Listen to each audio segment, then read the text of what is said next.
បាទបងប្អូនទាំងអស់គ្នាប្រសិនបើពេញចិត្តនៅវីដេអូរឿងនេះកុំភ្លេចជួយចុច Subscribe Channel ខ្ញុំម្នាក់មួយផងហើយដាក់សញ្ញាកណ្ដឹងនឹងទទួលបាននៅមើលរឿងថ្មីៗរាល់ពេលដែលខ្ញុំអាប់ឡូតចូលបាទសូមអរគុណរឿងខ្មោចដើមចេកកាលពីព្រេងនេះមានភូមិតូចមួយពោរពេញទៅដោយមនុស្សរស់នៅយ៉ាងសុខសាន្តប៉ុន្តែអ្នកភូមិនៅទីនោះប្រកបមុខរបរការងារផ្ទាល់ខ្លួនហើយពួកគេមិនបានដឹងឡើយថានៅចំការចេកមួយគឺមានខ្មោចនៅសន្ធើ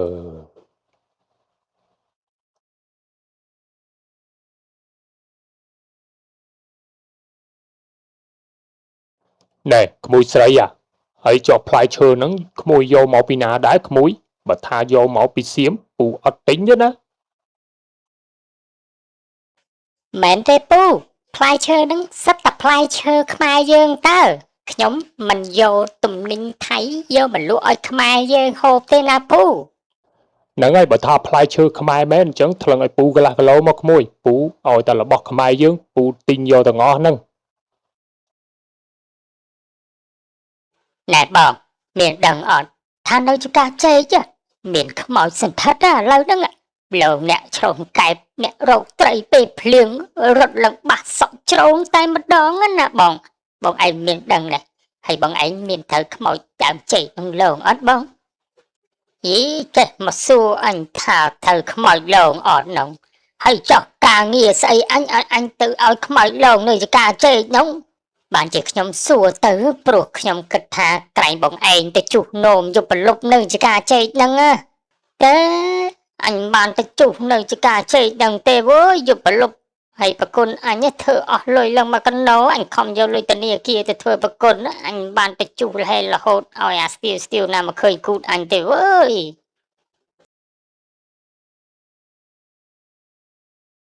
ណែអញប្រាប់ភ្លៀងនេះ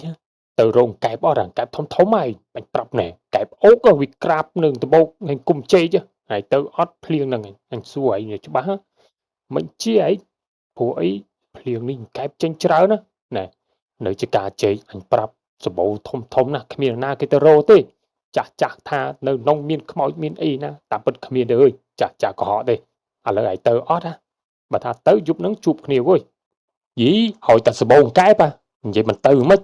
យប់នេះជួបគ្នាវិញក្រោយពេលដែលភ្លៀងមួយមេរួចហើយហេមហើយនឹងចេកក៏បានធ្វើដំណើរចេញពីផ្ទះតាមដងផ្លូវពោរពេញទៅដោយទឹកដក់អមសងខាងរីឯហ៊ីងក្អាត់កង្កែបយំឆ្លើយឆ្លងគ្នាហាក់ដូចជាតន្ត្រីពួកគេទាំងពីរនាក់ដើរបណ្ដើរជជែកគ្នាបណ្ដើរហាក់ដូចជាមិនមានអ្វីគិតនៅក្នុងចិត្តនោះឡើយណែហេមបើសិនជាយើងរកបានច្រើនណាយើងលក់ផងហើយយើងធ្វើសាច់ខ្លែមផងពេលលក់បានលុយមកយ៉ាងហោចណាស់ក៏បានមកកេះដែរវើយអើយអាចេកឯងប្រញាប់គិតមែនវៃមិនទាន់បានទៅដល់កន្លែងរោបានមួយផងឯងគិតមុនបាត់ហើយហ្នឹងចាស់គាត់ថាកំអាតន់គិតមុនរោហើយប្រយ័ត្នដៃទៅវិញអូអញគ្រាន់តែគិតទៅណាអើយកែលុយបានធម្មតាបើយើងចេញមករោប៉ុណ្ណេះហើយបើមិនបានទៀតចប់នោះនៅមុខនេះស្រែដក់ទឹកច្រើនណាកែលងកែបវាសម្បោរោនឹងសិនទេអើយឯងមករកអីអង្កែបនៅវាស្រែទូចប៉ិនមេជើងមេដៃហ្នឹងអង្កែបអាចគោហ្នឹងហើយស៊ីកើតអើយណោះទៅរកអង្កែបប៉ិនកជើងនៅគុំជែកអានេះអង្កែបគុំជែកបានធំហើយចុះឯងដឹងមកពីណាថាអង្កែបគុំជែកធំហ្នឹងអញដឹងមកពីខ្មោចសង្សារចាស់អញប្រាប់អានេះបើអញ្ចឹងមានអសង្សារហ្នឹងខ្មោចដើមជែកអើយអញនិយាយលេងតើអាណាទៅយកសង្សារខ្មោចដើមជែកអីមិនលើលោកនេះវាគ្មានខ្មោចដើមចេកឯណាទេអារបលយកកុំនិយាយរឿងខ្មោចដើមចេកកំពុងតែដើរទៅរកកែបនៅគុំចេកនោះផងឲ្យទៅនិយាយរឿងខ្មោចដើមចេកតោះប្រញាប់ដើរទៅកែលោកកែបវាចូលដេកអស់ហើយបន្ទាប់ក្រោយមកពួកគេទាំងពីរនាក់ក៏បានដើរមកដល់ចំការចេកប៉ុន្តែអ្វីដែលធ្វើឲ្យពួកគេឆ្ងល់ជាខ្លាំងនោះពីព្រោះថាចំការចេកបែរជាមានសភាពស្ងប់ស្ងាត់ខុសពីធម្មតាមិនដូចអ្វីដែលពួកគេបានគិតថានៅចំការចេកមានកង្កែបធំហើយពួកគេទាំងពីរនាក់ក៏បានឈរពិភាក្សាគ្នាថាតើគួរដើរទៅមុខរកកង្កែបឬក៏បកទៅផ្ទះវិញណែអាហេមអញថាដូចមិនស្រួលទេដឹងតាំងពីចូលមកដំបូង ដូចជាស្ងាត់ឈឹងគ្មានកង្កែបស្រែកមួយផង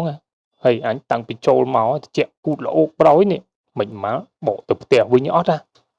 យីមើលវានិយាយមេទឹមរាំងភ្លៀងមិនអោយតិចយ៉ាងម៉េចហើយមកដល់នេះទៅហើយចង់បោះបង់ក្តីសម័យចោលតែមកពីគ្នាឃើញស្ងាត់ពេកចេះតែគិតលេងទៅអើយមកជាមួយអញហើយនៅឆ្លៀតគិតអីទៀតបើឃើញខ្មោចប្រាប់អញចាំអញលេងឲ្យមើលអញរកតអ្នកលេងជាមួយយូរហើយបន្ទាប់ពីពួកគេបាននិយាយគ្នារួចហើយក៏បន្តដើរទៅរកកង្កែបនៅតាមគុម្ពចេកបែបធម្មតាដោយមិនបានគិតឡើយថានៅគុម្ពចេកនោះពិតជាមានវិញ្ញាណខ្មោចនៅសន្ធឹក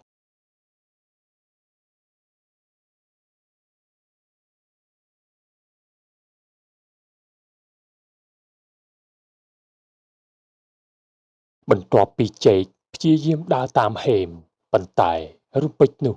ចេកហាក់ដូចជាបានឮសំឡេងខ្សឹបខ្សៀវយំនៅក្បែរគល់ចេក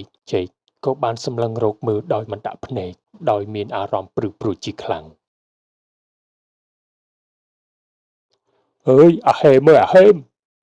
ដូចឮសំឡេងអីយំមកពីខាងគល់ចេកខាងនោះអើយឯងចាំអញផងដើរលឿនមកលេហីអាចេកនេះវិញសាំមកអានេះចេះតែខ្លាចទៅកើតដែរដើរតាមអញលឿនមកអញលឿនកែបស្រែកនៅគល់ចេកខាងមុខលឿនឡើង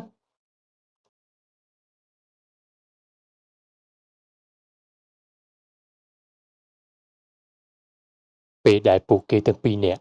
បានដើរមកដល់គុម្ពចេកហើយហេមក៏បានច្របាច់ពិលដើម្បីរកមើលកង្កែបព្រោះគេបានឮសំឡេងកង្កែបស្រែកអូកចេញពីក្នុងដើមចេកមួយគុម្ពនឹងប៉ុន្តែឆ្លុះមើលយ៉ាងណាក៏មិនឃើញស្រាប់តែមានអ្វីមួយធ្លាក់លុះតែក្ដុកធ្វើឲ្យចេកភ្ញាក់លំព្រឺតតែម្ដងអាហេមស្អីមិនជ្រុះនៅគុម្ពចេកវើយហើយឯងឈួតពិលមើលតិចមើលអានេះទីបាំងកែបអូកមិនដែរចេកហើយឃើញអត់ហើយមើលអង្កែបប៉ុណ្ណានៃវូយមួយនេះគ្រប់ទឹកត្មងហើយចាំកាលចូលទៅលុតចាប់ភ្លាមមើលចេកហេមហើយច្បាច់នៅមុខវារហូតណាអញលបទៅចាប់នៅខាងក្រោយបន្ទាប់ពីចេកឲ្យហេមច្របាច់ពិលទៅកាន់កង្កែបនោះហើយចេកក៏បានលបដើរទៅខាងក្រោយដើម្បីទៅសង្គ្រប់ចាប់កង្កែបនោះតែម្ដងបានសែព្រះតេណាថាកង្កែបនោះគឺជាខ្មោចប្រែក្រឡានោះទេអើវូយហេមច្បាច់ពិលមើលតិចមើលវៃកែបគុំចេកធំរបស់គេមែនណាញ៉ត់ដឹងសោះអូយពេញមួយដៃអោបសងខាងអត់ជុំទៀតបន្ទាប់ពីចេកបានឲ្យហេមឈួលពិលមើលកង្កែបដែលខ្លួនបានចាប់ប៉ុន្តែពេលដែលហេមឈួលពិលមើលទៅស្រាប់តែកង្កែបនោះប្រែคล้ายជាក្បាលខ្មោចទៅវិញអើយអាចេកអញថានេះមិនមែនកង្កែបទេអាចេកអើយអាចេកបោះចោលវិញទៅអើយកុំកាន់វាយូរពេកមកប្រយ័ត្នទៅទេអើយអាហេមអាមិត្តល្អអានេះរត់ចោលអញបាត់អើយរឹងជើងឲ្យឆ្កើតទៅណារួចទេអញអើយមិននៅទេទៅអើយ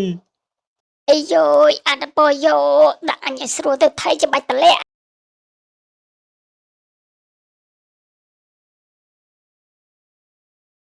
ពួកឯងចង់រត់ទៅណាឆាប់មកលេងជាមួយយើងសិនមក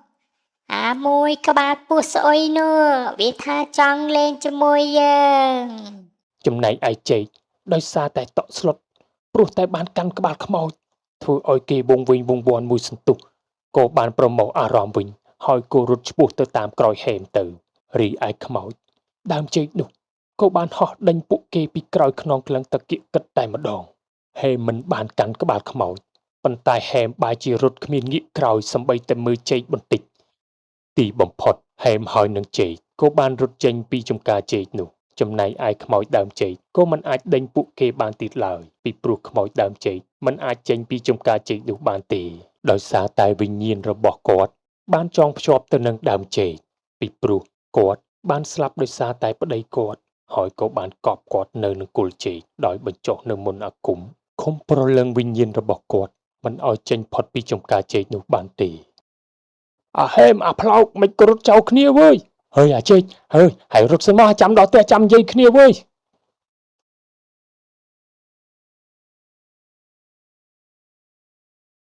បាទ បងប្អូនទាំងអស់គ្នាប្រសិនបើពេញចិត្តនៅវីដេអូរឿងនេះកុំភ្លេចជួយចុច Subscribe Channel ខ្ញុំម្នាក់មួយផងហើយដាក់សញ្ញាកណ្ដឹងនឹងទទួលបាននៅមើលរឿងថ្មីៗរាល់ពេលដែលខ្ញុំអាប់ឡូតចូលបាទសូមអរគុណ